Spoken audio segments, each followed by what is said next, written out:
Today we will speak about mental development or meditation in Buddhism as far as all of you ought to know. When we say as far as you ought to know, we don't mean just information and details about how to practice meditation. But we also mean that an understanding of this system of practice, which can be used outside of Buddhism, in other religions, other cultures, or what have you. An ancient fact which we ought to consider, a fact that goes back to our ancestors in prehistory, is that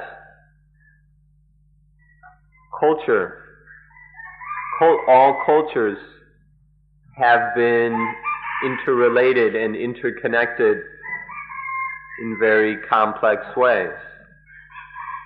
In the same way, the religions have been interconnected, interrelated, although they have not always been aware of this.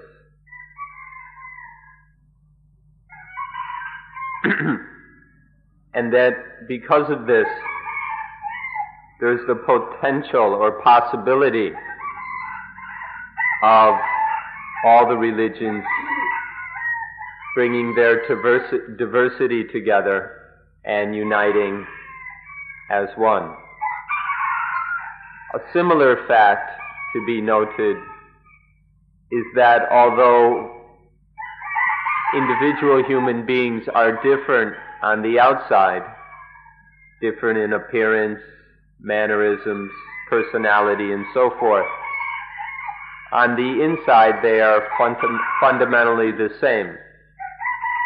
That is, there are defilements arising, the defilements of lust, hatred, and delusion. And in this way, because of these defilements coming and going, human beings are inwardly basically the same. Another fact to consider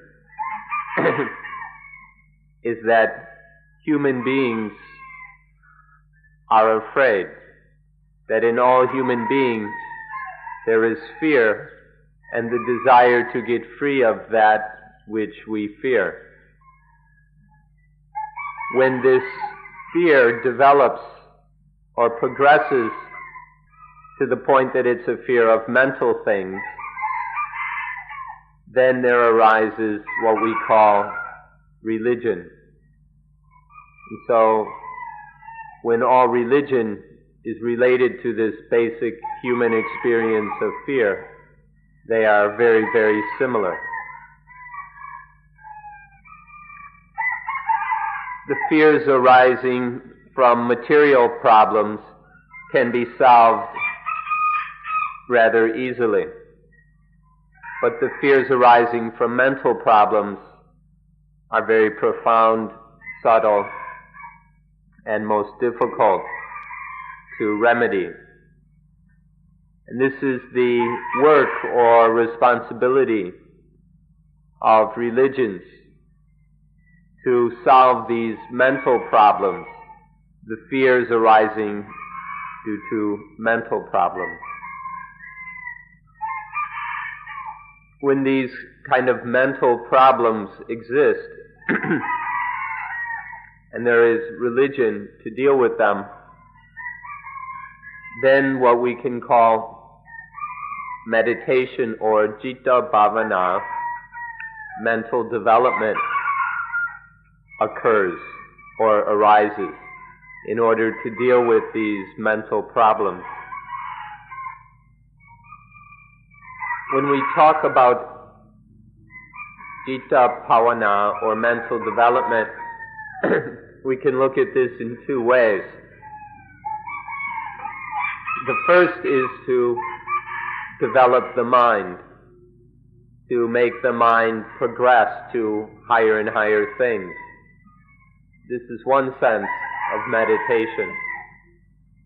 Another sense is to develop other branches of human experience, however, using the mind as the tool of development.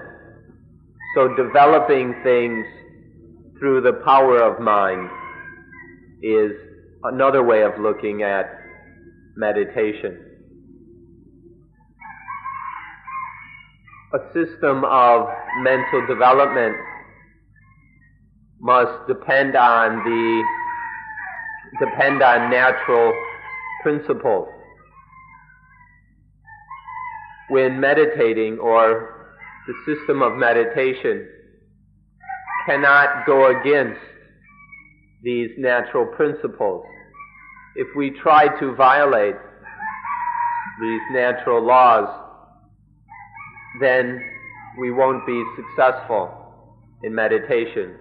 So it's necessary to understand and work within the limits, or to harmonize with these natural principles. Mental development in Buddhism depends on this principle very clearly. This Buddhist meditation works with these natural principles in order to develop life to its highest potential within the laws of nature.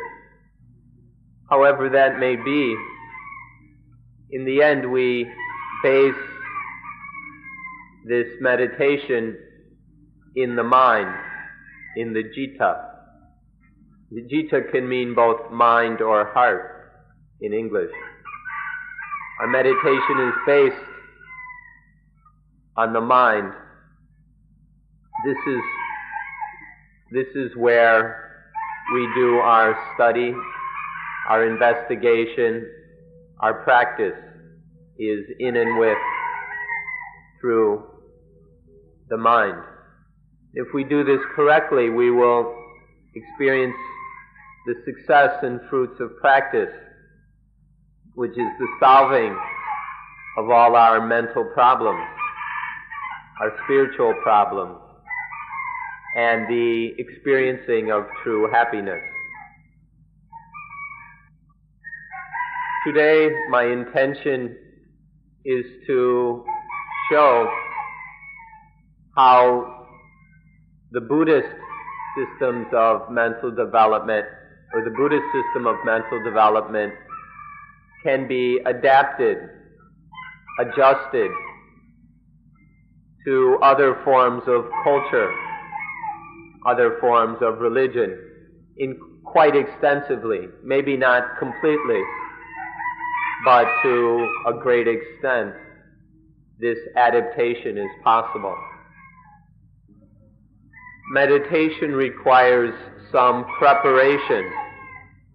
We must prepare our bodies and prepare our minds. This includes preparing a proper place of meditation. It includes even preparing food, or adjusting how we take food.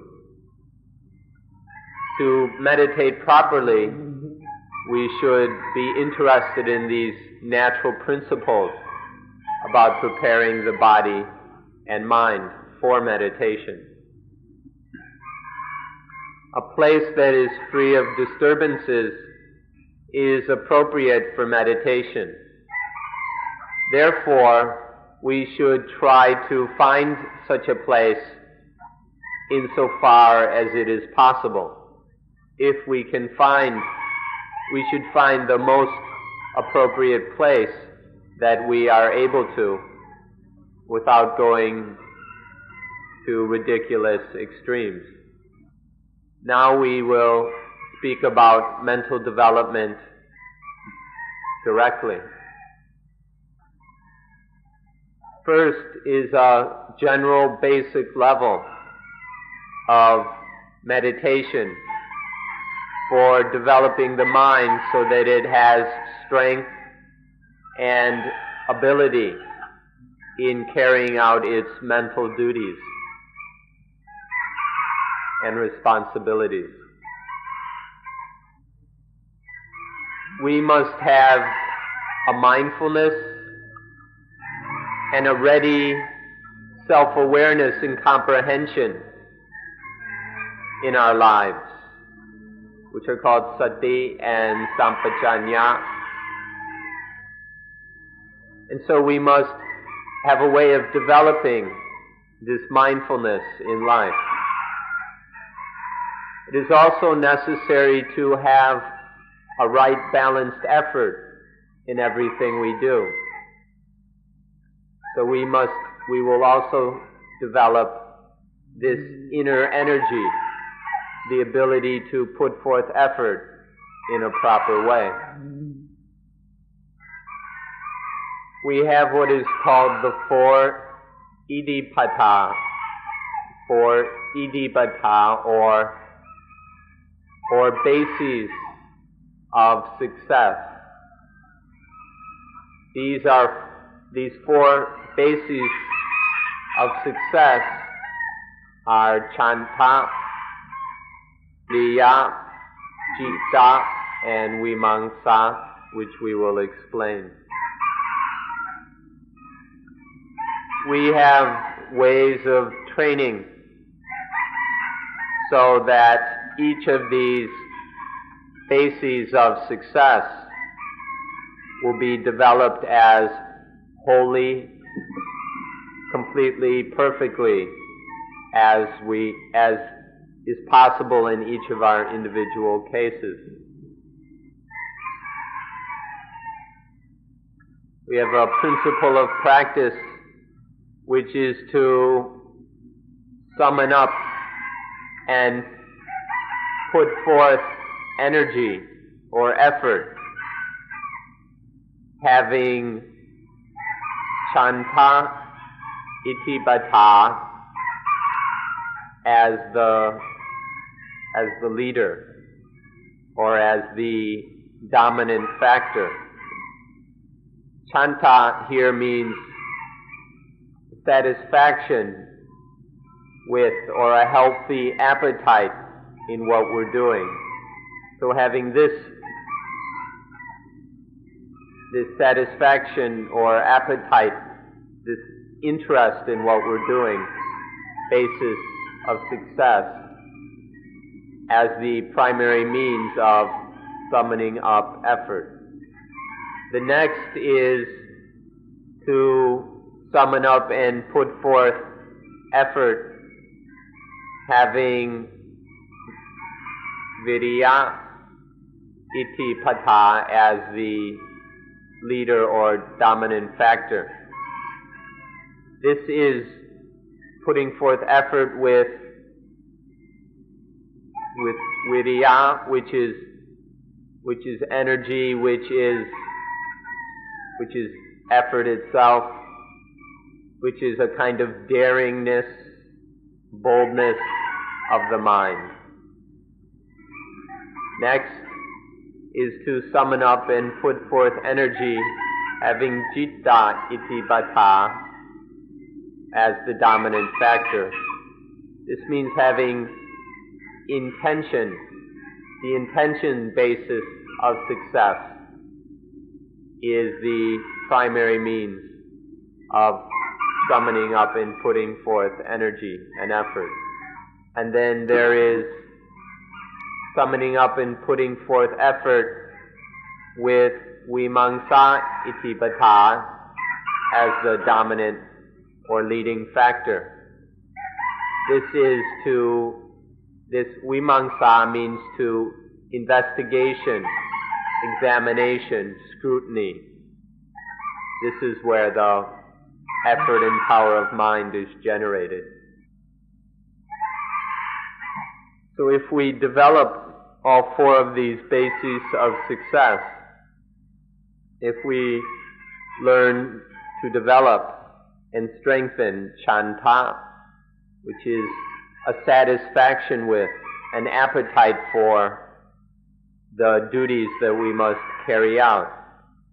And then viriya, which is the ability to put effort and energy into our lives' activities, especially our responsibilities. And then citta, which is an intention, a commitment towards those duties and responsibilities. And then vimamsa is to investigate, examine, and scrutinize as we put effort into these things. These are 4 ways of developing the mind's abilities to higher and higher levels, so that the mind is made strong, so the mind is able to successfully carry out whatever tasks are given to it. This is a mind that is very strong and active. You can see for yourself whether or not, decide for yourself whether or not this 4 principles of the Itipata can be adapted and applied in other cultures and religions. Next we come to the area of practicing to have kindness, friendliness, love towards all things. This area of practice is called the Brahma Vihara, which is to live in the highest, most excellent way. These are the highest dwellings, the most excellent dwelling places. There's a basic formula for practicing this. We begin by developing a proper level of concentration. And then when the mind is ready, to diffuse or spread a feeling of metta, a feeling of kindness and friendliness, to diffuse it in all 4 directions. When the mind is able to continuously spread an awareness, a feeling of metta, friendliness, kindness in all 4 directions, this is another way of practicing. And this is an unlimited or limitless, unconditioned kind of metta. When we say all 4 directions, we mean throughout the world, throughout the universe, without any limits, to spread it everywhere, without exception. The next one is to spread the mind which is compassionate, the mind with karuna, which is the desire to help others, or compassion. To spread this in this unlimited mind in all 4 directions. The third is to spread mudita, the mind with mudita in all 4 directions. Mudita is to be delighted with, to be joyful about the good fortune, happiness of others.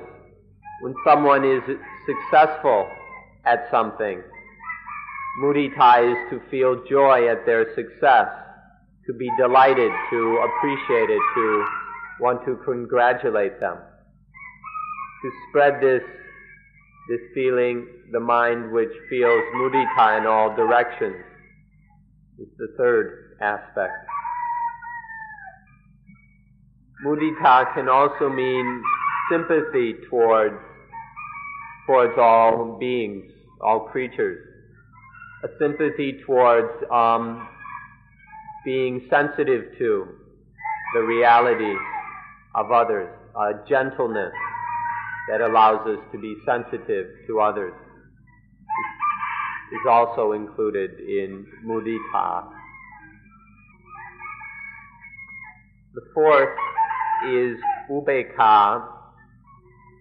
This should not be misunderstood as indifference. Properly, upekkha is when the mind, although it may be quite still, it's when the mind is observing carefully for an opportunity to help. When the mind will quietly observe, looking for a chance to help. This is what we mean by upekkha. To send or spread this feeling, this unlimited, boundless feeling in all four directions is another way of practice. So altogether there are these four. There is spreading a boundless mind of metta, of love, friendliness, kindness in all directions.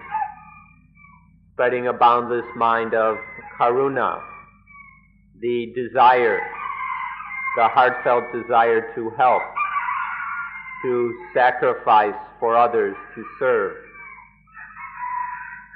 To spread the boundless mind of mudita, of joy at the success of others, of sensitivity and sympathy to the reality of others, and to spread the boundless mind of upekkha, which is to carefully observe for a chance to help.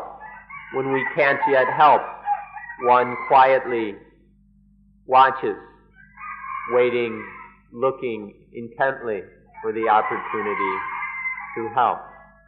Altogether, these are called the four Brahma Viharas, or the four excellent supreme dwellings, the four highest dwellings.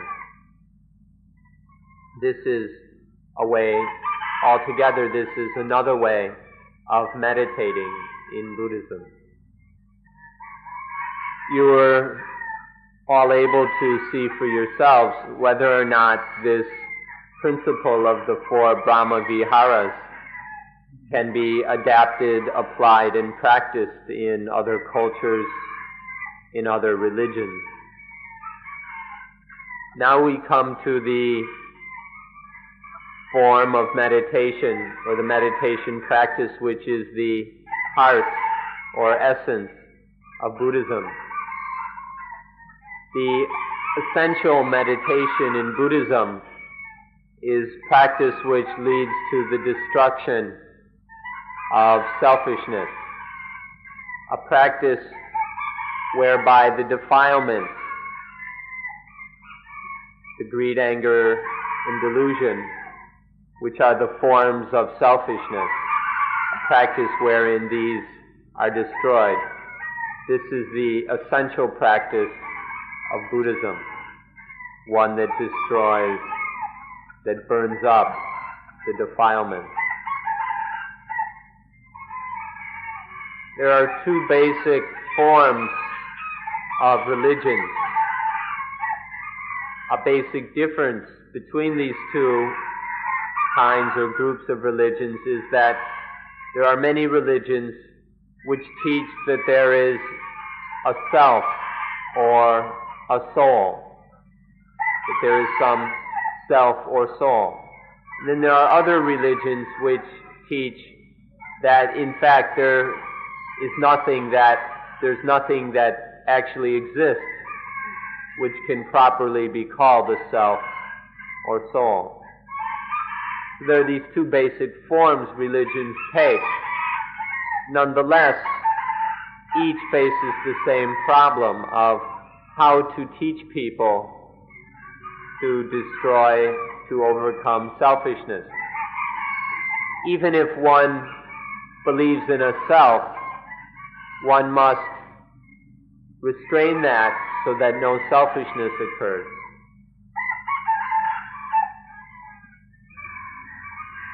The religions that teach some kind of self or soul are in accordance with our instincts, because we instinctually feel that we are a self or that we have a soul. But then this will lead to difficulties in teaching people to be unselfish. As for the religions that teach that there is no self or soul, then it is much more simple. When one truly realizes this fact of not self, then there is no way for selfishness to occur. This ultimately may be more simple, a more simple and straightforward approach. But the case is the same, or in both kinds of religion, there's still the basic need to teach people how to overcome selfishness, how to let go of all forms of selfishness. Even so, even in spite of this difference between kinds of religions, it is still possible to take principles of practice from Buddhism, which teaches not self, and apply them or adapt them for religions that teach there is a self. If in Buddhism any of these principles work in overcoming selfishness, then they should be possible to adapt them to other religions. Following will be a system of teaching about how to realize the truth, or how to realize the truth that will free us from selfishness, something that should be applicable whether our religion teaches not self or teaches that there is some kind of a self. The very first thing to do in this approach is to develop the mind, to train the mind, until it is able to very clearly and directly see or experience the reality of impermanence. To experience the fact that the various objects of experience, that experience itself, is impermanent, that all the aspects of experience of life are constantly changing. They all depend on conditions which are changing.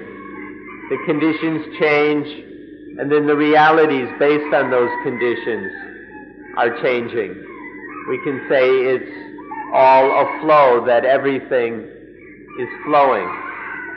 So first of all, one has insight into the flow, the change, the impermanence of things.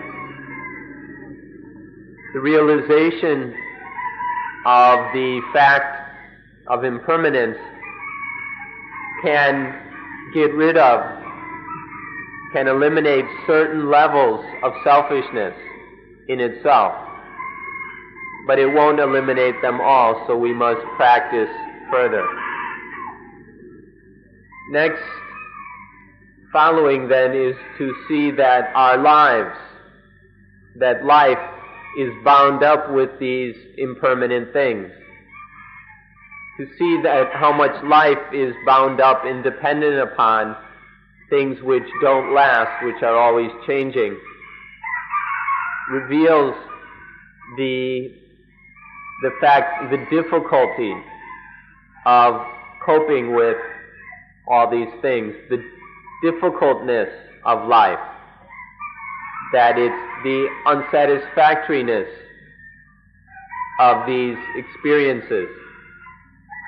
This is insight into the condition of dukkha.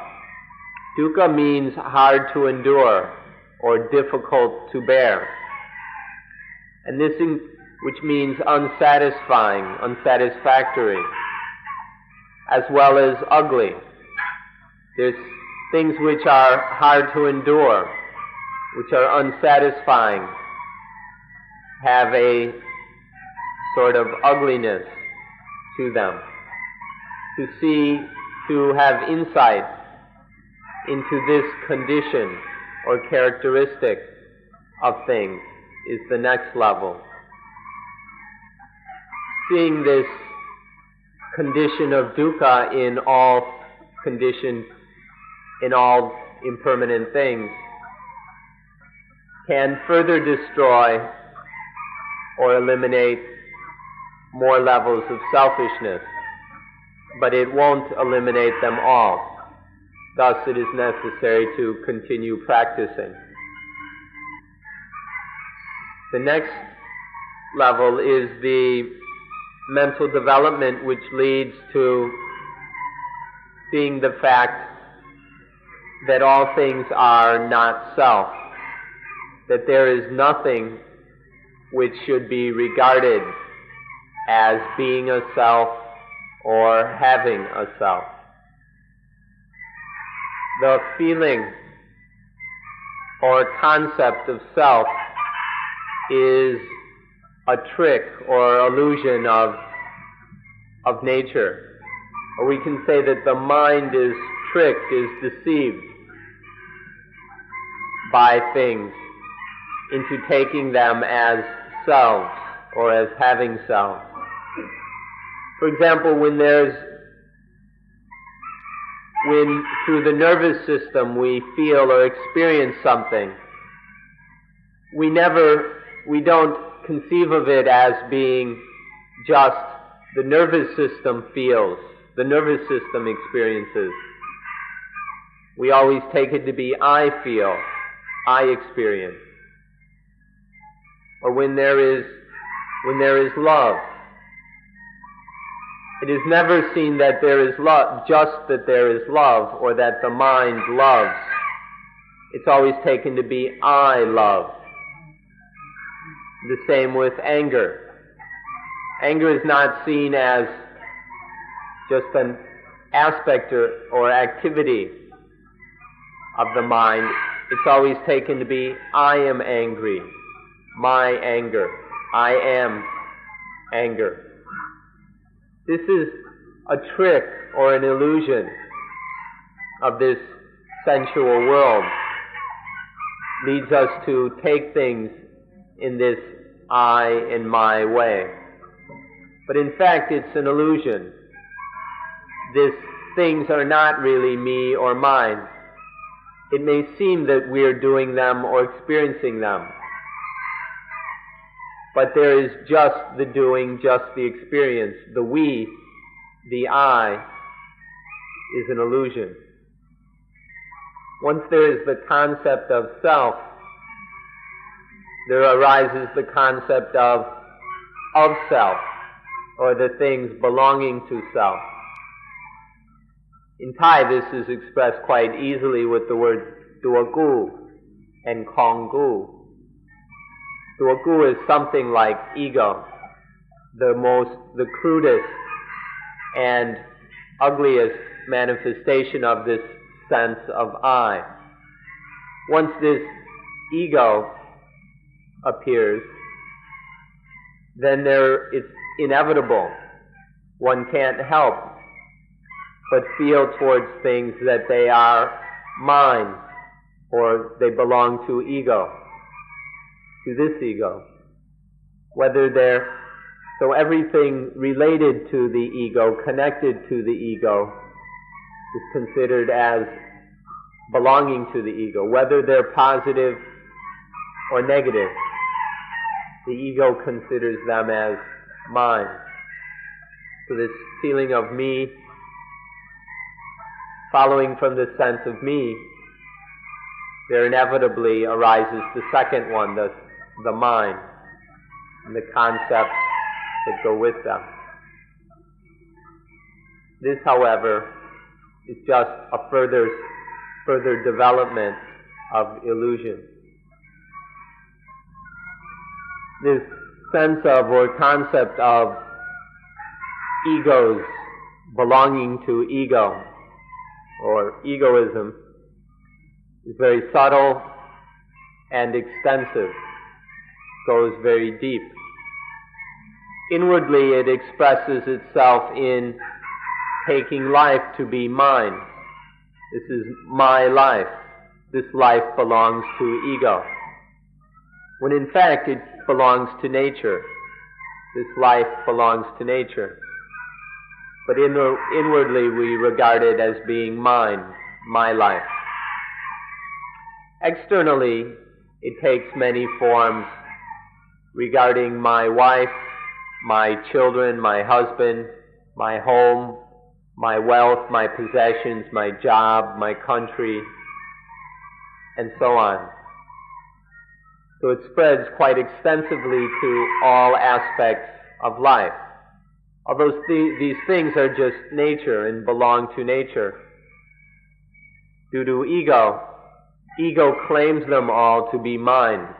They belong to me. My wife, my husband, my children, my home, my country, my religion.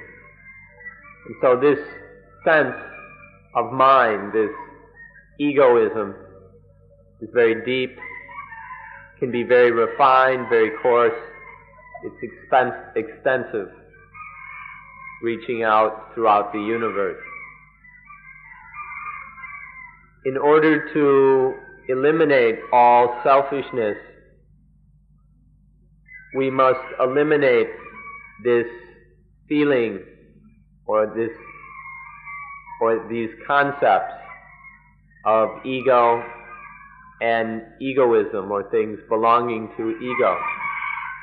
The only way to truly eliminate ego and egoism, or me and mine, is to see deeply and clearly that there is nothing that can truly be regarded as a self, or as having self.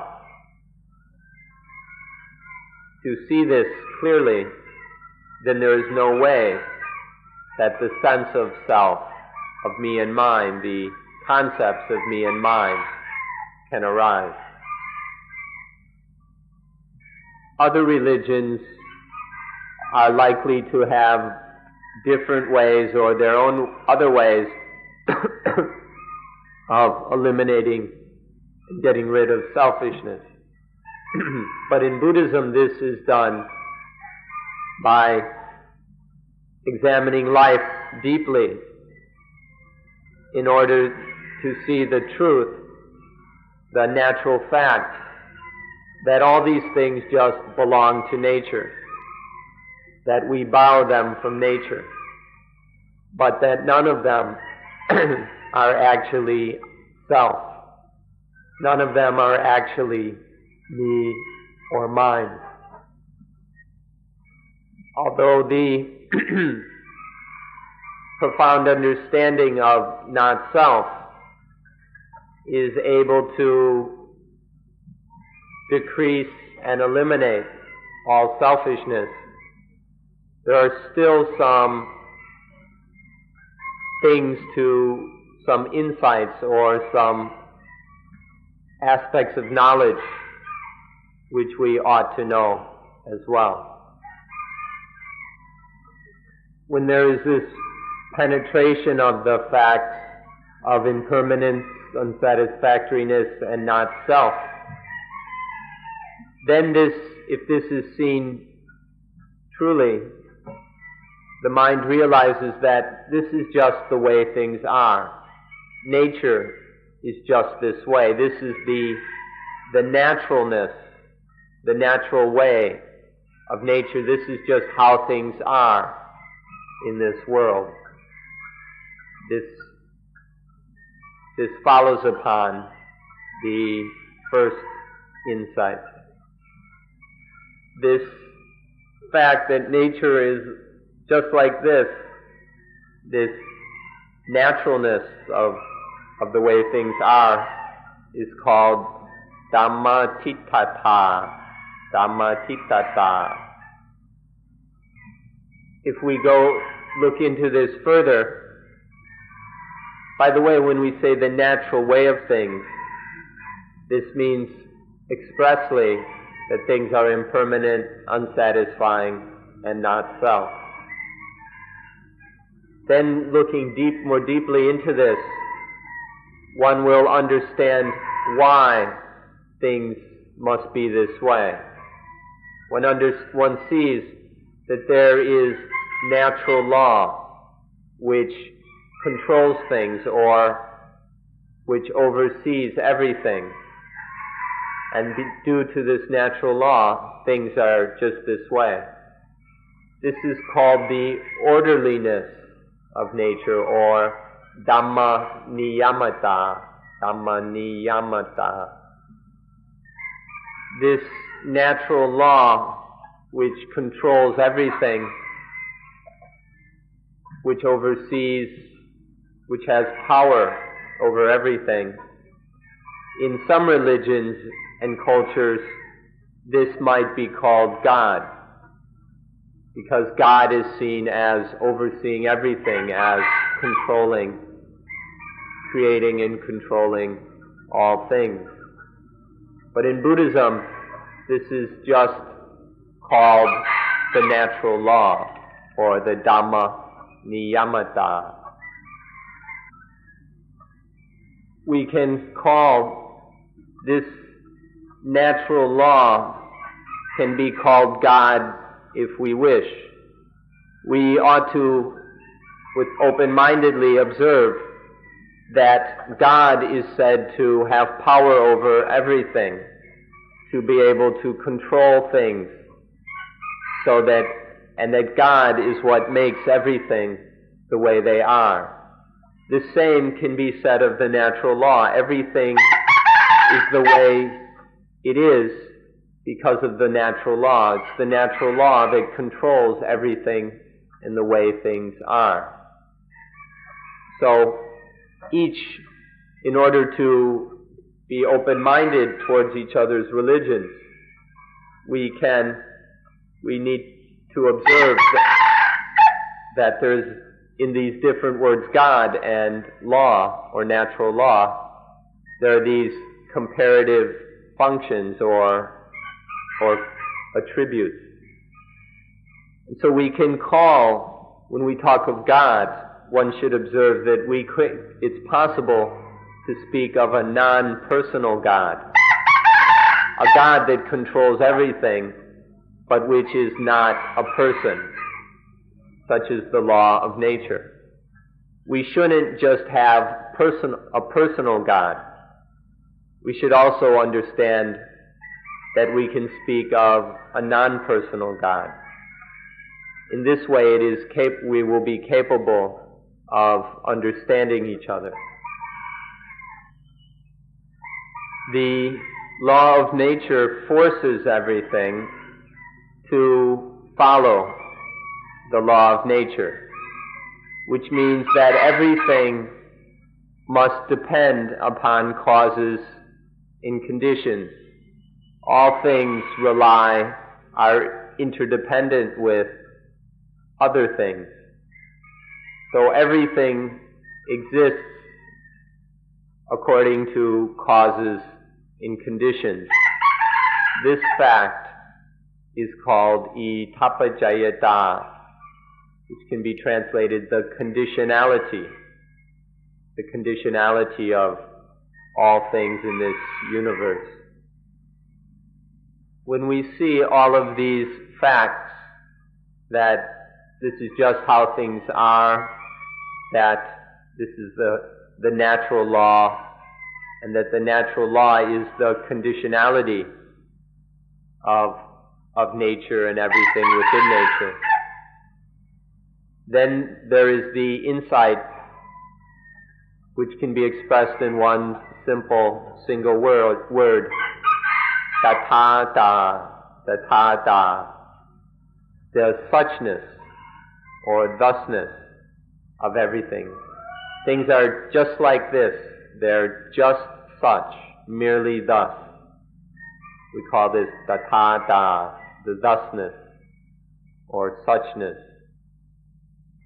When realizing that all things exist according to these natural principles, then one sees the truth that there is nothing which can be regarded as, which can be attached to, which can be discriminated as being a self or as being related to self. There's nothing anywhere that can be found which is a self or is related to self. Self is atta, related to self is attaniya. That things are void of self and being related to self is a profound fact called sunyata, voidness. The voidness of this universe, of all the things in the universe, means that they are void, they are empty of anything which can be regarded as, classified as, discriminated as, or attached to as self or as related to self. When the mind has passed through these eight stages or developments of insight, then it comes to a stillness where the mind is still in correctness, in perfection. The mind is still means there's nothing which can shake it, nothing which can disturb it. This unshakableness, this stillness of the mind is called adammayata. This is the highest state that the mind can enter, the state where nothing is able to shake it, where the mind is invulnerable, perfectly still. We call this adammayata. This word is quite difficult to translate, and so if we're able, it's best just to use the original term adammayata, dammayata, A-T-A-M-M-A-Y-A-T-A, adammayata. Now if this is the mind that is in perfect stillness, where nothing can touch it, shake it, or violate it. Now if you want to have a personal God, then you could call this the state where the mind, where life is protected by God. This is the highest state of being under God's protection. If you wish, you can express it in those terms. Of course, the Buddhist doesn't speak in terms of a personal God, so we say it's the state of being perfectly still and unshakable in correctness, to be perfectly still in the way things are.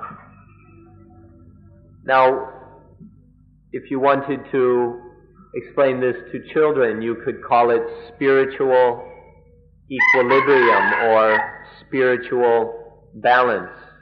A perfect spiritual balance is one way of explaining adammayata. Or for adults, you might translate it as unconditionability or unconcoctability, the state or reality of mind which cannot be conditioned or concocted in any way. This is the meaning of adammayata. The stillness and unshakability of adammayata can be understood more simply by comparing it with the great mountains, the Rockies of North America, the Alps of Europe, the Himalayas of Asia. These great mountains can still shake and tremble when there is an earthquake or an earth tremor. But the mind with adammayata, the mind in this unconcoctability, cannot be shaken in the least way. It won't tremble. No matter what life brings, this mind doesn't tremble at all. Now, whether this adammayata, this state of perfect stillness, of unshakableness in righteousness or correctness, whether this can be adapted and used in other religions, in other cultures, is something for you to sort out for yourself. These 9 facts or insights into the reality of things, of anicca, the impermanence, the fact of impermanence, dukkha, the condition of being hard to endure, anatta, the non-selfhood, dhammatitthata, the natural way of things, dhammaniyamata, the natural law, itappajayata, the conditionality, tathata, the thusness, sunyata, the voidness, and adammayata, the unconcoctability. These 9 facts of things and of the mind itself. Whether or not these have a place in other religions and cultures, whether they can be adapted and applied within other cultures and religions. This is something for you to examine yourself. It's something you'll be able to see for yourself how it is. We offer them to you as things which we are confident can be adapted in all cultures, in all religions, for the benefit of everyone within that culture and religion. Last of all, we must mention the highest form of mental development in Buddhism. This is what meditation or citta bhavana that can be called Dhamma Samadhi, which is when the mind is concentrated upon, one pointed upon Dhamma in all its meanings. This Dhamma Samadhi is to take the highest thing as the object of the concentrated mind, to meditate upon the highest thing. And this does not mean think about it. In Buddhism, the highest supreme thing is Nibbana. So this is to focus the concentrated mind on Nibbana. In other religions, the supreme thing may be called God, and then Dhamma Samadhi would be to concentrate upon the reality of God. How to do this in Buddhism, we'll examine now. The way to do this is to first prepare the mind so that it is fitting and proper, and then to take the highest thing, the supreme thing, as the object of this consciousness. You can call this highest thing Nibbana, you can call it God, you can call it the transcendent, whatever you call it, that highest, most supreme thing is taken as the object of consciousness. Then when the mind is firmly focused on this reality, then it is examined in the following way. Etang Santang. This is the highest, most perfect peace. Etang Panitang. This is the most subtle and sublime reality there is. Next is Samma Sankhara Samato, which means this is the calming down, the stopping of all conditioning, all concocting, all the busy concocting of the mind ceases in this supreme reality. This aspect of it is called Sappha Sankhara Samato. This is the value or the highest benefit of what we call the supreme thing, that all the busy, disordered concocting of the mind ceases, ends. Next is Sabupati Patinitsako.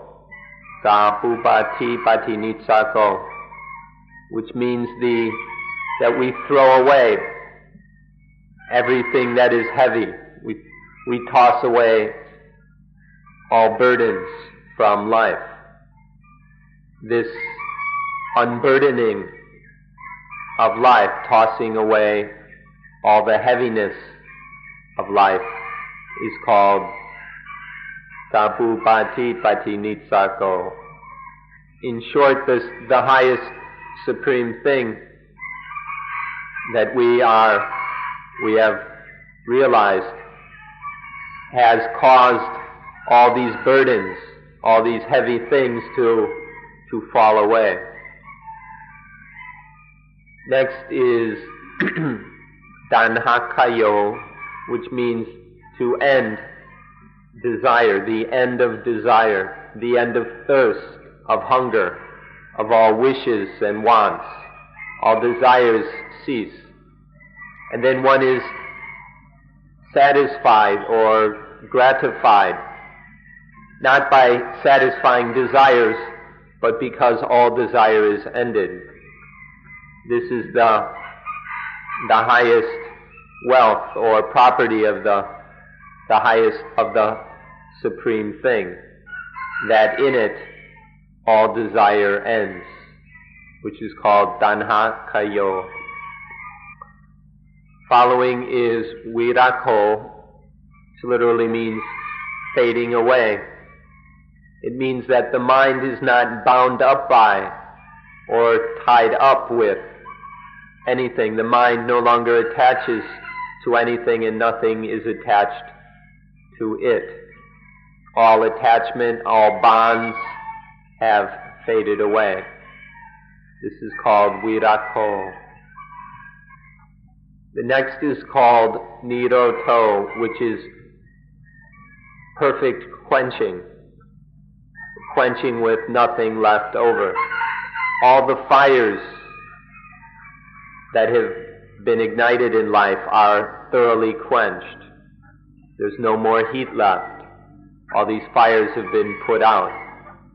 This thorough, perfect quenching is called Nirodho. The last thing is Nibbanang, coolness, eternal coolness. To be cool in all respects, in all meanings, to be eternally cool. So what we do is we focus attention on the highest thing, or on the attributes, the characteristics of the supreme thing, and we go through them in this way. This is called Dhamma Samadhi, to the mind that is one-pointed, totally concentrated on the highest thing, on Dhamma. This kind of mental development can be adjusted and adapted to other creeds, other cultures, other religions. Anything outside of Buddhism which seeks coolness, perfect coolness, can adapt this approach. So in short, finally, we can say that the four bases of success, the Itipata, spreading the four Brahma Viharas, or most supreme and excellent dwellings in all four directions, or penetrating into these 9 insights or eyes on reality, as well as this Dhamma Samati, examining the attributes of these supreme things. All of these should be applicable, adaptable to any creed, any culture, or any religion, because it's clear that all human beings seek coolness. All human beings long for the end of suffering, the quenching of dukkha. So this is the deep down natural need of all human beings. Then all human creeds, cultures, and religions should be able to adapt these 4 forms of meditation, of citta bhavana, to themselves. We offer them to you as forms of meditation in Buddhism, so that you can examine them in order to respond to your own deepest felt needs for coolness, for the end of dukkha. Truth is one. Thus, highest supreme thing, the supreme thing is one. But if we're not careful, we will think that there are many, and then we will get into disputes, arguments, in competition.